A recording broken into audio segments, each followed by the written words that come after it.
I like talking with Chip. He comes up with a lot of good questions. I think he's really genuine in wanting the answers. I don't know if he particularly likes my answers, but I always have one.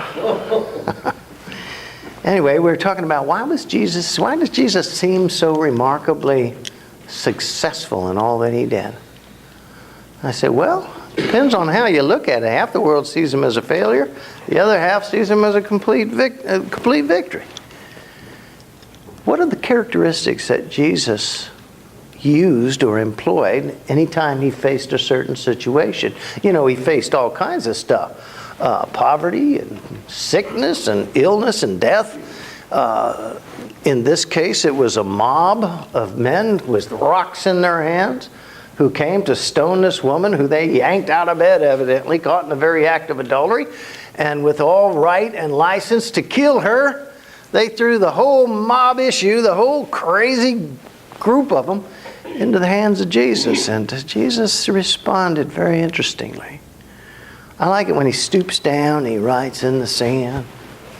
Who does that? Why did he do it? What did he write?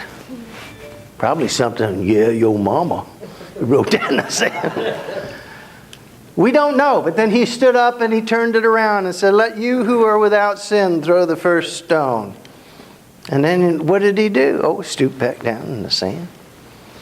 You're before a sun-crazed mob, and they got rocks. And this guy's stooping down in the sand. We're going to talk about that this morning. But first I want to remind you, remember who sent Jesus? It was God. Mary was a willing servant, but it was God who said, the Holy Spirit's going to come upon you, and you're going to bear a child. And then he did something very interesting. He said, and you're going to name him Jesus. Or Emmanuel, if you want to call it that.